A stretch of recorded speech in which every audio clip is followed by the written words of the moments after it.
So February 1st was a Thursday. I probably will never forget that day ever again. It was the day where everything for me personally changed. It was, after 3 o'clock. It was probably, 3:10, 3:15, and I was getting the mail. And where I work, the mail room in the building is in the basement.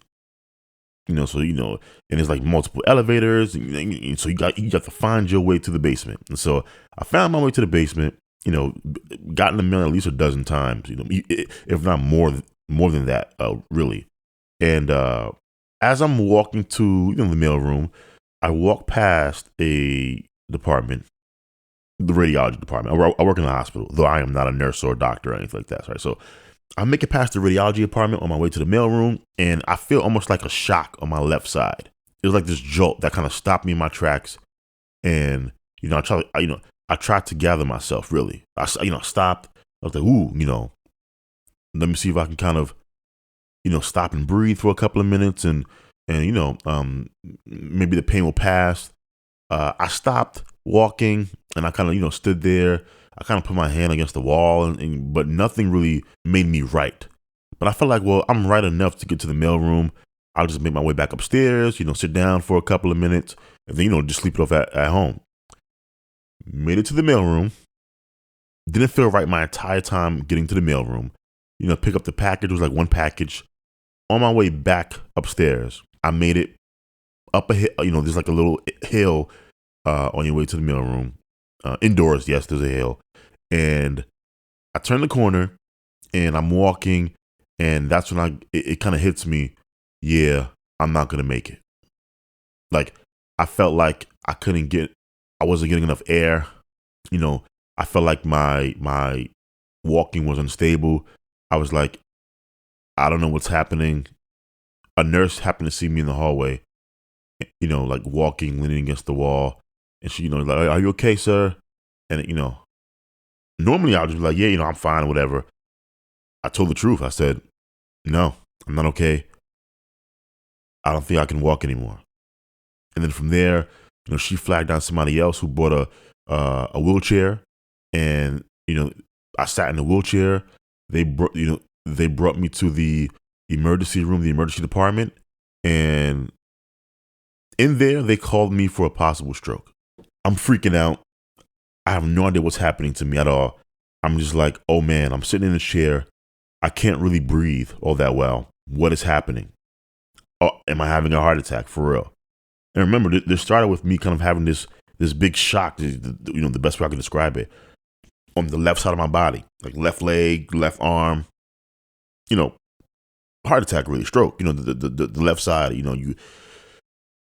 Anyway, eventually, they moved me from the wheelchair to like a bed, hospital stretcher bed things, and probably like 3-4 doctors come in, and they strap me up to is an EKG machine, that measures the heart. But while they're doing that, I have doctors telling me to like stick my tongue out, to smile, to raise my arms in front of me, put my hands toward the ceiling. And, I felt like I couldn't do it. Even, the doctor was like, no, come on, you can do it. And, I did it. And so while they're doing all these physical tests, I think they touched my face and asked me, if I could feel, these things. I overheard one of the doctors tell me, no, scratch that. He didn't tell me.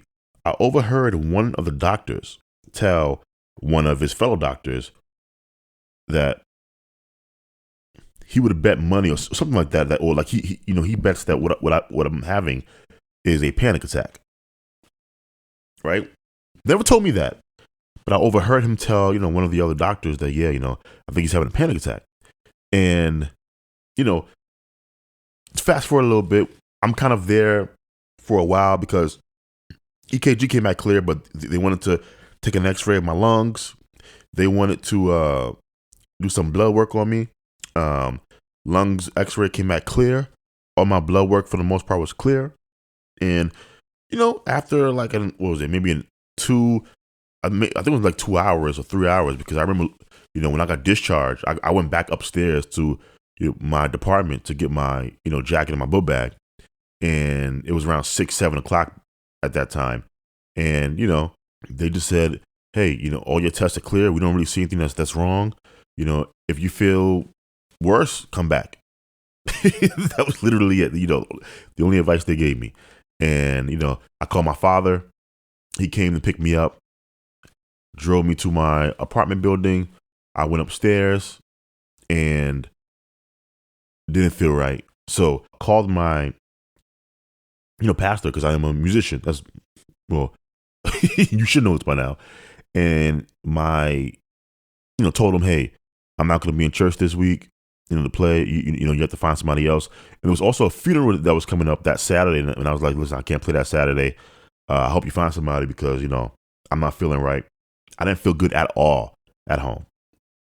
I was talking on the phone and I would feel lightheaded, like I'm about to pass out that night. And I was like, I just need to sleep. And I didn't feel right the next couple of days. Went to the grocery store, standing in line, feeling like, oh my God, I can't breathe. I'm about to pass out again. Breathe slowly. Like, I had to learn about what it is to live with a panic attack. How long does it take to recover? When am I going to feel like myself again? What should I do to, decrease the likelihood that I do have a panic attack? And it was this learning experience that I had, especially that weekend. So February 1st was a Thursday. I took off work that Friday. I didn't go to the funeral on Saturday that I was supposed to play for. And I didn't go to church on Sunday. So I wanted to give myself as much time as possible to recover so that I could be right on Monday, because I was like, well, I can't take off more time. I was still a probationary employee, right? Like I started this job back in November. So you had to work 3 months before, you were off probation, which, that was before you were on any healthcare plan. That was before a lot of stuff. And so I'm like, yo, I have to like make it to like my third month. And I don't want to give these people any reason not to, keep me past the 3-month probationary period. So I got to go to work and to suffer through it. And suffer through it, I did. It was so bad. It was so bad. That Monday, I remember going to work. I get on the train and, New Yorker, been riding the train all my life, no problems. That day, that first Monday on the train after my panic attack, that previous Thursday, I'm on the train and I just feel like this severe uneasiness in my stomach. And like if you ever rode a roller coaster, the feeling you get when you kind of go down the hump of like your stomach just coming up, it felt like that on the train. And I had to like stop and, close my eyes and breathe and really try to make sure that, it stays down, what I was feeling. Because my biggest fear after my panic attack was me experiencing that again. I couldn't get it out of my head. I thought I was going to die in that emergency department. Again, I was so convinced that I was having a heart attack. I couldn't breathe. And this was it. Never had that sensation ever. And so after that, on my way to work, I would have these little, mini episodes, I call them, a mini episode on my way to work. While I was at work, at my station, I would have a mini episode. When I was walking around doing the walkthrough, because, I kind of have to do walkthroughs every hour.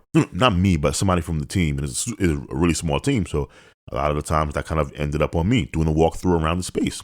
I would do the walkthrough around the space. And as I'm doing the walkthrough, I would feel lightheaded. I would feel dizzy. That week that I came back to work, I felt like a tightening around my left leg, which landed me back in the emergency room because I was like, this is not normal. Something is wrong with me. I was so convinced that there's no way this could be in my head, right? No way. Went back to I didn't go to the emergency room. I went to the urgent care, right? I work in a hospital. There's urgent care around. I was like, boom, I'm going to go to urgent care, maybe just get like a test, make sure I'm good, and I'll just go home.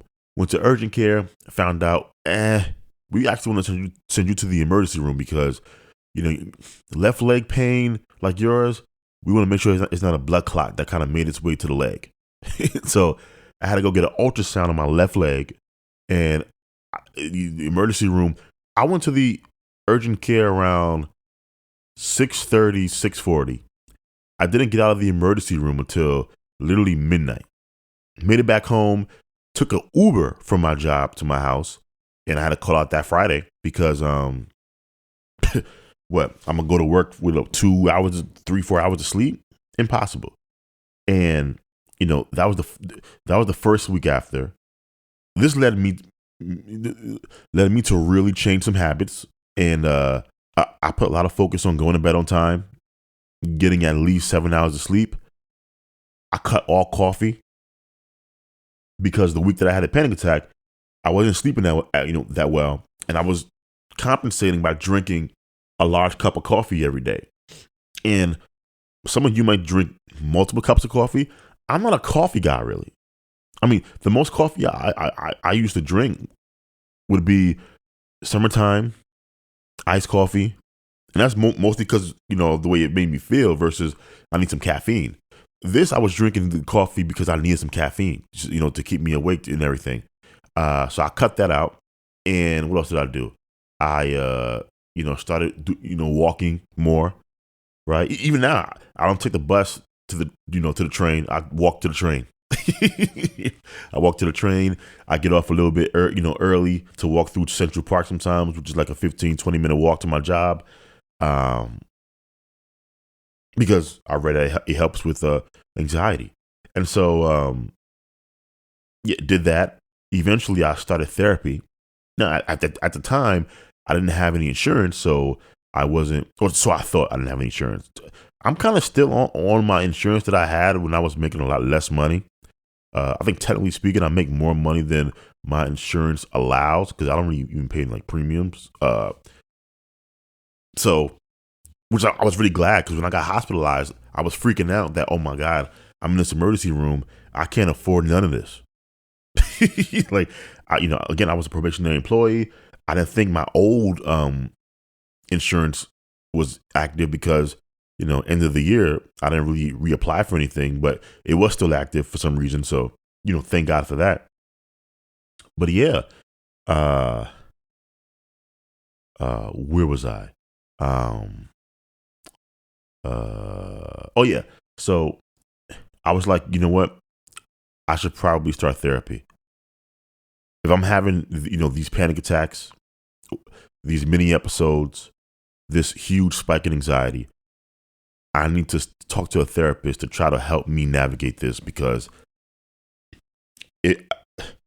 I wasn't navigating it well.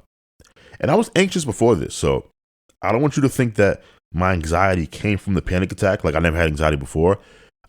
I've probably been an anxious person ever since I got jumped a couple, like a 5 or 6 years ago on my way home from work in Crotona Park. I got jumped by these group of dudes. It seemed like they're like teenagers, really. And I, never dealt with it. I went to the hospital that night, went to church that morning because I had to play, faced all messed up. But I never really dealt with it. And after that happened, I remember everything changed for me. Like I would avoid going out at nighttime when I didn't really avoid that before. If I was out at all, but especially at nighttime, anybody walking the same street as me, walking behind me, even if they were like a couple of yards behind me, if I could see you when I turn my head a little bit, I felt, I would cross the street. I would walk in the street sometimes. The wind would blow and a paper bag or a plastic bag would make a noise. I'd jump, like literally jump up. So I was carrying around a lot of this anxiety, and it eventually what happens, it becomes your new normal. And so, after I got jumped, the initial couple of weeks, I was really, really on edge. And you get to a point where you're not as on edge, but you're also not back to normal either. And so I was never kind of the laid back, collected dude that I was before that happened. And even before that happened, I was, nervous and stuff, but not anxious like that. And so I imagine, between that happening and me never being normal. So I was, more anxious than probably my peers after getting jumped. And then, last November, I moved out of my parents' home to live on my own. And it's been a very rough experience living by myself. Like I got really depressed. Crying in my bedroom. crying on my way to work. Uh, yeah, it was not good at all.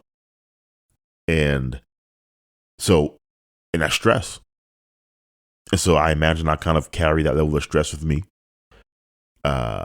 And add on me not sleeping, add on me not using my CPAP machine because I have sleep apnea. So I wasn't, you know, whatever amount of hours I was getting, they weren't good hours because, you know, with sleep apnea, you never really get that deep sleep. You know, you're stuck in this cycle of you go to sleep, your throat closes, you wake up gasping for air, and then you go back to sleep again. And so you never get that deep sleep that you need to kind of recover mentally, physically, you know, emotionally, all that good stuff. And then the coffee. And so all of that stuff happening from me getting jumped a couple of years ago and, you know, things kind of happening as the years go by and then me having a really, really bad couple of months, I think all of that kind of led me to the panic attack. And so to deal with that, I was like, well, I have to deal with everything that's going on with me, not just recently, but since, you know, back then. And I started therapy and I forgot the name of the website, but there's like this site where they're like therapists that offer like their services for a discount because they believe in affordable mental health because it is really hard to find a therapist. Like a lot of insurances don't cover mental health at all. And so you end up paying out of pocket. Sorry, my nose getting stuffy. Allergies. So you end up paying out of pocket. But even the out of pocket expenses is a lot. Like out of pocket might be like $60, you know, per session. And so for me, I was like, well, when I found this website, you know, I found this therapist who she's not a fully licensed. She's kind of, you know, training to get her license, but they need hours. And so it was like, well, I can get this affordable therapist where, you know, I pay for my sessions. My sessions are $30 per session. And me and her like meet, you know, at least twice a week. And so, you know, normally with insurance, you know, you might get one session a week. And I kind of like that because I was like, look, I need as much help as possible, as soon as possible. And so, you know, I've been talking to her. We've been unpacking many things from, you know, my childhood, many things from, you know, what's been happening to me recently. She's taught me breathing techniques. She's taught me, you know, grounding techniques. She's, you know, explained, you know, that progress isn't linear and to be kind to myself. And it felt really good just kind of getting things out, you know, having somebody to really express yourself with. Because, you know, to be perfectly honest, even talking to your parents or like your brothers or your friends who, yeah, they love you and, you know, they try to offer their advice. It's kind of difficult explaining to somebody about dealing with really bad anxiety and panic attacks if they themselves don't really have any experience with it because, you know, the advice that you get, especially as a man, is going to be many ways of people saying the same thing of kind of, you know, it's in your head and you kind of have to just fight it because, yes, that's what I'm trying to do. Right? Like, I'm trying to fight it. I'm aware it is in my head. But it doesn't make it easier for you to get it out of your head. Right? Like, it's like, yeah, I need to get this thing out of me. I need to kind of rise above it. But it's just hard, especially for me when I'm having the physical sensations. So for me, when my anxiety gets active now, so before I would just get, you know, worried and like, you know, jumpy. Since the panic attack, I get physical symptoms like my chest feels really warm, or it'll feel like I'm not, you know, getting enough air inside of me. You know, tingling in my face, and you know, my hands and my feet. You know, headaches, or like a rubber band feeling around my head. Right, like so, I'm getting these physical symptoms. And they seem to come whether I want them to or not. And so how do you kind of force yourself past, oh my God, I can't breathe? How do you force yourself past, I'm feeling tingling, you know, all over my body and it feels like I'm about to pass out?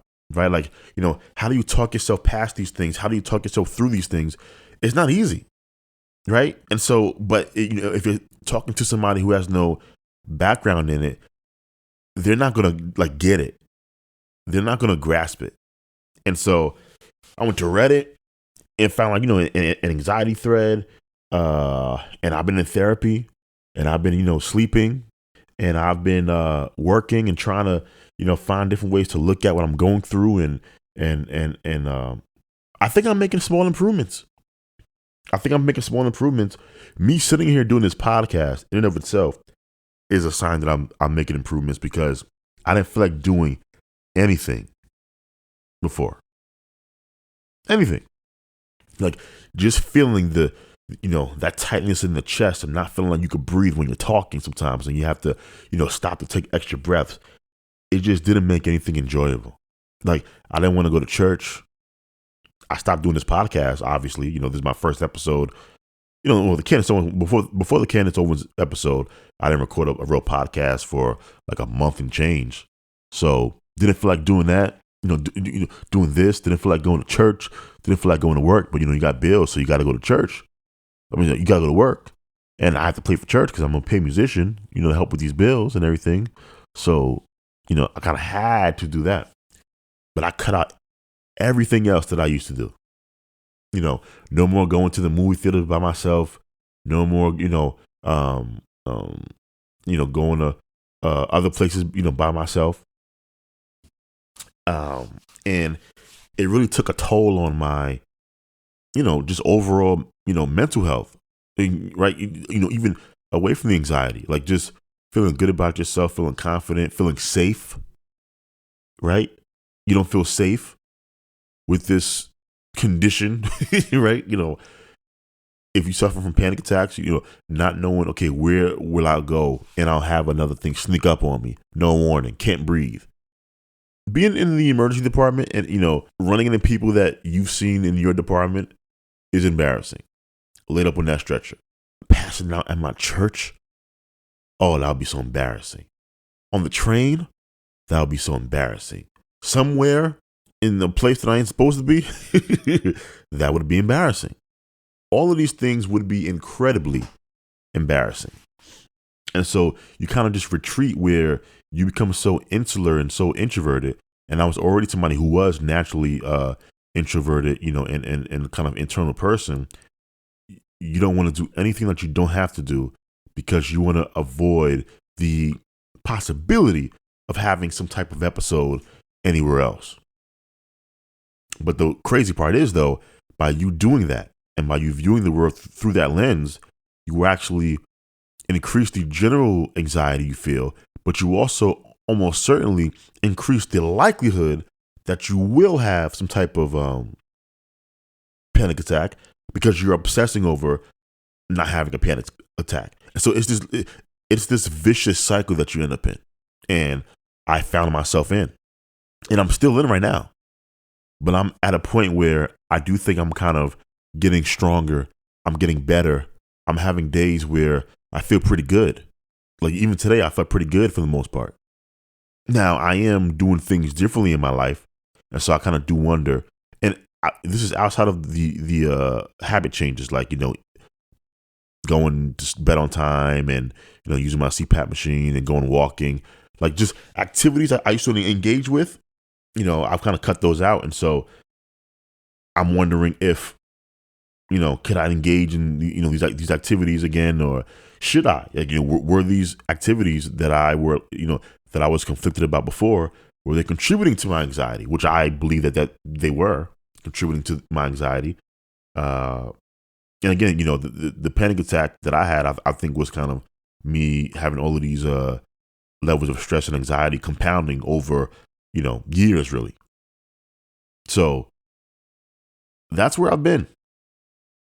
And I do plan on kind of letting you guys know, where things are at in my life with the anxiety. I kind of hesitate to talk about the things that I'm talking about in therapy or even the mental health stuff, because it's a certain level of vulnerability that, if you kind of give people access to, people can really use it against you. People could you kind of become your worst moment, right? Like I put what happened to me February 1st up there with one of my worst moments. That getting jumped, uh, my back injury that took me out of commission for like 2 years pretty much, right? These things are really bad moments for me. And so, as much as I share with you all on the podcast, I'd be lying if I said that, I'm not holding things back right now that I would like to share. But, I don't want people to know about me, to change the way that they look at me.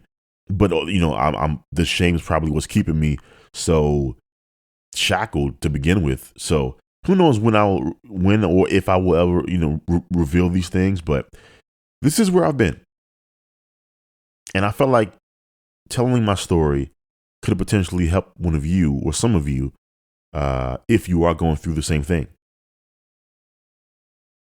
Mental health, anxiety, panic attacks. These are more common than we all know. I had a friend of mine who I look up to kind of reveal that he goes through something similar. And he probably doesn't even know how much just me knowing that helped me just feel less alone and less like a weakling. Like you out here just, catching panic attacks and anxiety for no fucking reason. But when you hear from somebody who seems like they have it all together and they're really laid back, it really kind of puts you into a wow, like, okay, this is probably more common than I think. And if you are going through this, I want you to know, from listening to this, that you aren't alone. But I probably imagine for most people, just hearing me say what I say, hearing me tell my story is enough to kind of help, to keep you going, or to help you feel less isolated and alone. So, don't know when the next episode will be. Could be tomorrow, could be next week, could be next month. But whenever it is, I hope I will finally be able to get back to discussing, current event topics and stuff like that instead of me. Because I'm really not that interesting. Trust me.